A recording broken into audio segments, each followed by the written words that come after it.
There once was a girl called Lenore, and a bird, and a bust, and a door, and a man with a depression, and a whole lot of questions, and the bird did quoth nevermore. Boo. So Halloween's coming up, so I thought it would be super spooky to look at old expressions of perfectly alive and well whiskey distilleries. So for the next 3 videos, we're going to have some interesting old whiskey. Not necessarily rare, these were pretty readily available at the time, but it's an interesting point of comparison. Had I bothered to get the whiskies to compare with them, but I mean the burn time on that's only like 40 minutes, so that's not going to happen today. So instead, we're just going to do the review as normal and just pretend we're all the way back in the 70's, I guess. So we'll kick off with this. This is a dumpy miniature of Aberlour 9-year-old. Tried doing a bit of research on this. There isn't really any. Aberlour, well loved at the moment. The Abuna's 19-year-old was a great success. Generally well loved. Most people like the 10-year-old because, you know, it's cheap and readily available, and it's pretty decent for the price that you pay for it. I have absolutely no details on this because I mean, I didn't live through the 70's and the 80's. I've heard nothing but bad things, if I'm completely honest, but just details are not ready and forthcoming about how they did stuff. I know there's going to be differences in like different kinds of yeast that they used. Barley is obviously going to have changed over 50 years of agricultural evolution. Methods change, different distillers. There's going to be a lot. So, in many respects, it doesn't matter. Because, I mean, this isn't readily available. You can still get your hands on the stuff with not a massive amount of difference. I mean, you know, you have to go via auctions and stuff like that at this point, but, you know, it's not impossible to get your hands on. It's not like Yamazaki, you know, Aberlour's still very, very available? I was going to say approachable there. We'll find out if it's approachable. It is 40%. It is a single malt whiskey, and it has, by the looks of it, been kept in a window because it's very sun-faded, the sticker, so that ain't good. Now, it is keen to tell you that it's an unblended all-malt Scotch whiskey, because, of course, these were the times where blends ruled the roost. And on the back, there's actually an embossing of Campbell's. I think that says Campbell. Yeah, Campbell. And it says sole distributor JLP Lebegu and Co Limited, London SE7, printed in Great Britain. So that's fun. Now, the sample I have doesn't seem to be much sediment. It looks like it's still a pretty much intact and full bottle. So it's a shame for me to do this. If I can. Oh, that was a firm seal on there. No real issues. No. Smells quite good, if I'm honest. There's probably people screaming right now, heresy. These miniatures didn't go for much. Alright, I'm not cracking into anything that is going to be able to pay for a house because, come on, I'd like to get on the ladder as well myself one day. That having been said, if the price of 9-year-old Aberlour Glenlivet from the 70's suddenly skyrockets, I've just done a very dumb thing. But hey, it's done now. So we'll call this for educational purposes, I suppose. It is a lovely coppery gold kind of a colour, kind of halfway in between. Plenty of banana on the nose. First hit is quite kind of banana and marshmallows coming together.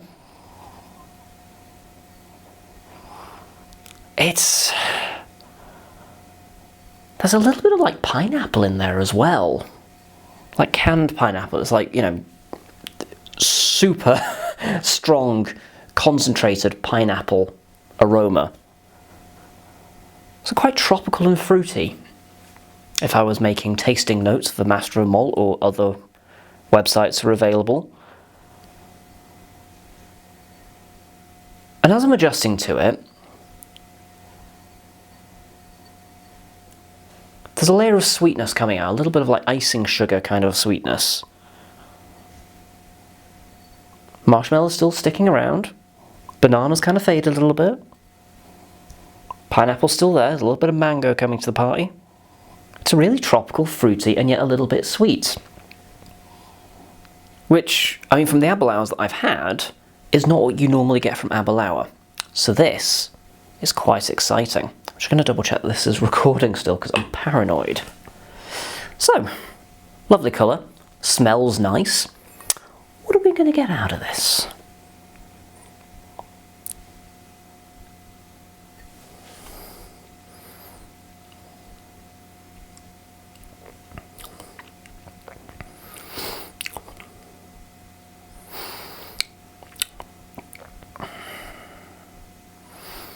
Tons of white grape. There's a bit of an acidity to it. And then there's this curious buttery mellowness to it. It's quite a creamy finish on.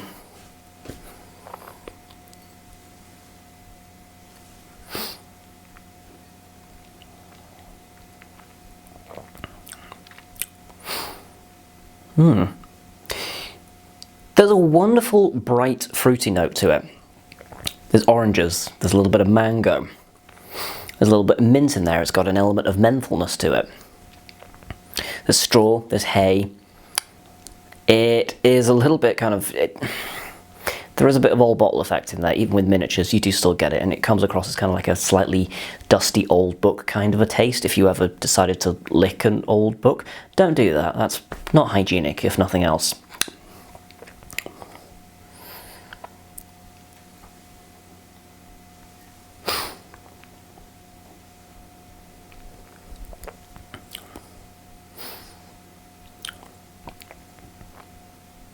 It's quite simple, but there's a fair bit of tropical fruit going on, mainly mango, a little bit of papaya, a little bit of banana.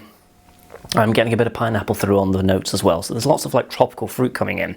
But it's almost kind of like if you made a tropical fruit puree out of mangoes, papayas and stuff like that, and then like mixed it in with like white chocolate or something, which does work. Tropical fruit and white chocolate work surprisingly well. You really wouldn't think they would, but it kind of does. It's alchemy, it's strange. And then you're getting a little bit of like an icing sugar sweetness. And the finish is kind of like you just took a bite out of some hot buttered toast. There's a lovely dairy, yeasty component to it. I'm going to try sticking a bit of water in it. Kind of got to go gentle with antique whiskies, because they, you know, they've been sat there for a very long time, way longer than ever intended. I mean, it's been in the bottle for longer than it was ever in the cask, and by a considerable margin. You know, so it's, you can traumatise a whiskey by doing this. So you do have to go gentle. I am interested to see what I've done to this, assuming I haven't ruined it. No, I think we're okay. It's alive and well. It's more of a rum raisin kind of a nose coming out of it now. I mean, I'm still getting a bit of banana. It's more close to like a foam banana now, as opposed to you opened a banana. The pineapple's still there. There's an element of, it's not quite like lemongrass in there as well. Yeah, I'm doubling down on that, lemongrass. Cafe lime leaf as well, there's like exotic aromatics coming through in it.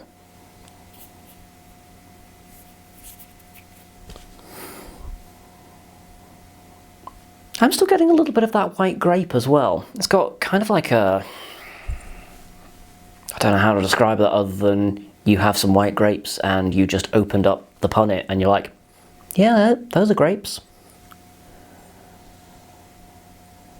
It's super fresh, bright and fruity, which is absolutely the last thing you'd expect from something that's been in the bottle for about 50 years now. you know, and, you know, a small bottle though it is. They seem to have done a very good job of bottling this, because there doesn't seem to have been any evaporation whatsoever. It doesn't look like it's been kept in the best conditions, but despite that, I mean, obviously, I don't know what this was like at the time, so obviously if somebody was around in the 70s and they tried this particular expression, they're like, oh no, this was like a lovely, fruity, deep, dark, sweet molasses kind of a thing, it's gone all weird. Maybe it has, but it's not changed it for the worse, if that's the case. It's coming across as really bright and fresh and vibrant. The tropical notes are really knocking me sideways a little bit. That's just strange to me, because it just doesn't equate with what it is I'm actually looking at right now, smelling and tasting. You don't expect this from an old whiskey. Maybe I'm just too new to the antique whiskey scene, which is a thing. I'm getting a bit more fresh banana again now that it's had a chance to open up a bit more. Loads of banana, actually. Really. Like, you know, sometimes if you buy a banana and you forget about it for a couple of days, or you're overworked and you don't have a chance to eat it, and then it's sat in the fruit bowl, and you come back and it's right. She's ripe, and she's filling the kitchen with her banana-y goodness, and you're like, that might be a banana bread situation right there. Kind of like one of those. Well, I think they're a bit better when they go like that, to be honest. But hey, that's just me. I don't want to start a banana war down in the comments. A banana war on YouTube is very different from a banana war on other websites that I occasionally go on.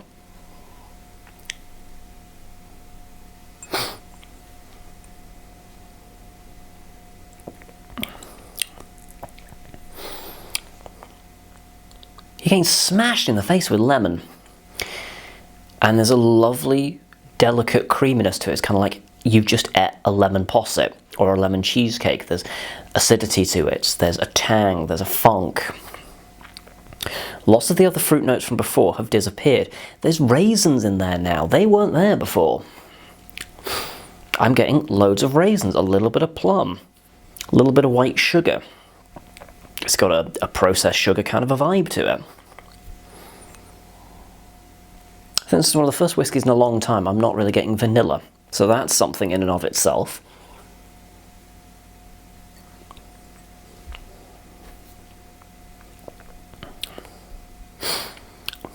It's super bright and citrusy. There's elements of grapefruit in there, a little bit of mandarin, a little bit of lime. It's a touch minty. There's a little bit of like white pepper in there. And I'm just getting a sensation of like a nothing special white wine. Kind of like the sort of alcoholic, acidic grape tang that you get from a cheap bottle of Plonk. And I'm getting loads of like white grape on the palate, on the finish. It's like I just ate grapes. It's occasionally I struggle with tasting notes with whiskies in general, and I have to kind of really think about it. But with these ones, it's really being like, no, this is what I am. It's really quite something.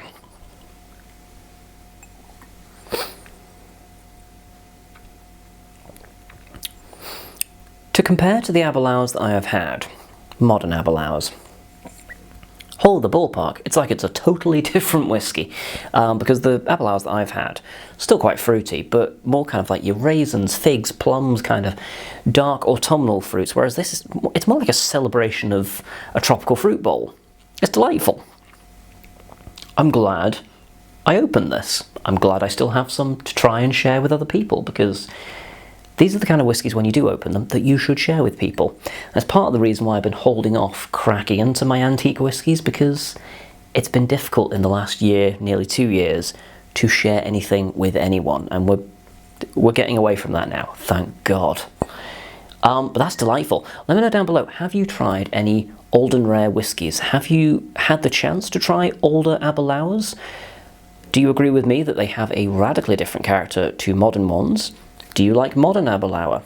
Are there any particular distilleries that you are a big fan of that you would like to try older expressions from previous decades, as opposed to just, you know, really fucking old. Although that too. Let me know all these things and more down below.